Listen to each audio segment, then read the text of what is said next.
Goeiemôre julle, Johan van Tonne saam met julle in die Bybel in 1 jaar. Vanoggend kyk ons verder na die lewe van Josef en hoe die Vader sy lewe gevorm het, juis vir dit waarvoor hy hom geroep het en om dit te vervul. Genesis 41 gaan oor drome en vervulling en vir my en jou leer dit dat God se tyd nie ons tyd is nie, maar dat in watter situasie ons onsself ook al mag bevind, dat ons sal aanhou hoop en vertrou op die beloftes van sy woord en dat hy 'n waarmaker van sy woord is. Hierdie is seker een van die Bybelstories wat ons as kinders baie gehoor het. Die storie van Josef wat 'n voorloper is vir die mooiste storie van almal, want Josef is so 'n mooi verwysing van ons verlosser, Jesus Christus. Josef bevind homself in die tronk, vir iets wat hy nie eers skuldig was aan nie. Onthou julle hoe Potifar se vrou hom wou verlei het en hoe hy gevlug het daarvan en opgeëindig het in die tronk. Wel, hier sit hy nou al vir 2 jaar in die tronk. Dit alles na sy drome wat hy gehad het as 'n jong man, wat hy met soveel passie vertel het aan sy broers, dat hy eendag in 'n posisie van gesag gaan wees en dat sy broers voor hom sou buig. En nêrens in die drome het hy ooit gedroom van 'n tronksel nie. En hier sit hy nou.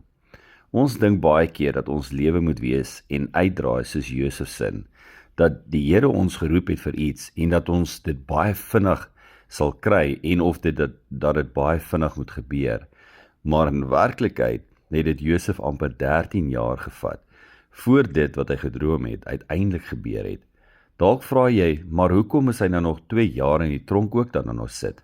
Dit na sy broers hom in die put ook nog gegooi het en hom verkoop het. Wel, ek nie regtig 'n antwoord nie, behalwe dat ons God in beheer is van alles wat in ons lewe gebeur, en dat hy dit wat in ons lewe gebeur, vir 'n hoër doel in ons lewe gaan gebruik.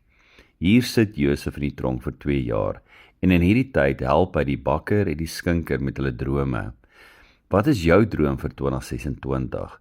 Dalk wil die Here hê ons moet ander eers help met hulle drome. Selfs al voel dit vir ons of ons in 'n tronk sit met ons omstandighede en ons situasies in ons lewe. Mag dit werklik ook deel wees van jou droom, of kom ons sê ons wens vir 2026 om 'n verskil te kan maak in iemand anders se lewe heel eerstens. Jy sien, selfs Josef het baie geleer in hierdie tyd. Nie net was hy in beheer gesit van die mense in die tronk nie. Nie net het hy mense gehelp in die tronk nie, maar glo ek, het hy ook 'n beter karakter gekry, sodat God hom kan gebruik, soos ons verder lees in die hoofstuk. Ons sien dan dat Farao 'n droom het. Nie net een nie, maar 2 drome, en niemand van die geleerdes kon hierdie droom uitlê, en so onthou die skinker iewes skielik van Josef se versoek om hom voor Farao te noem en wat hy gedoen het vir hom in die tronkselle.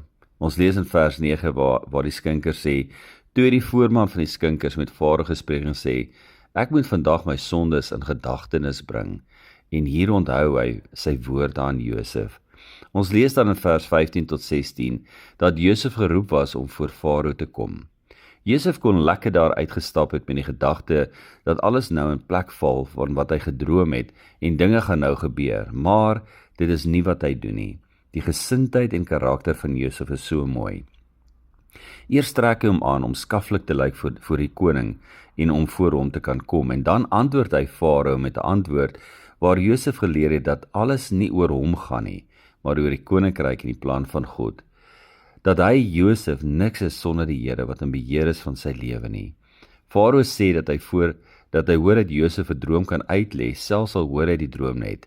En Josef antwoord, niks deur my nie, maar God sal Farao 'n gunstige antwoord gee. Heeltemal 'n ander gesindheid, nou in vergelyking met die drome wat hy aan sy broers bekend gemaak het. Daar is iets in karakter wat vir God baie belangrik is. Laat toe dat hy ook in jou karakter en my karakter werk hierdie jaar. Ons lees dan verder waar Josef die droom uitlê en hoe God se plan uitwerk deur Josef om dan ook vorentoe vir sy familie te kan omsien in hierdie tyd van hongersnood wat voorlê vir die land. Josef word aangestel as die tweede in bevel van Egipte op 'n ouderdom van 30 jaar. Kom ons laat toe dat God se plan in ons lewe vervul word en laat dit begin in 2026. Ons lees in Romeine 8 vers 28 die volgende, en ons weet dat vir hulle wat God liefhet, alles ten goeie meewerk, vir hulle wat na sy voorneme geroep is. Josef het hierdie vers nie op papier gehad nie, maar ek glo hy het dit wel op sy hart gehad. Vandag kry ons baie Christene wat dit wel op papier het, maar nie op hulle harte nie. Neem hierdie skrif en maak dit jou eie vandag. Selfs in die situasie waarin jy jouself bevind, al lyk dit hopeloos, soos dit vir Josef hopeloos gelyk het dalk op 'n stadium. En toe hy geroep was deur die koning, glo ek daar was 'n mate van vrees, want in daardie tyd was die farao met baie respek gehanteer, want hy kon sommer baie vinnig besluit maak om ontslae te raak van jou. Maar Josef het hoop gehad in 'n hopelose situasie.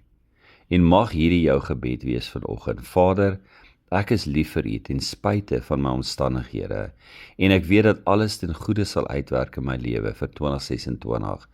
Kom, bou aan my karakter, sodat ek bruikbaar kan wees vir U en vir die koninkryk. Mooi dag vir julle.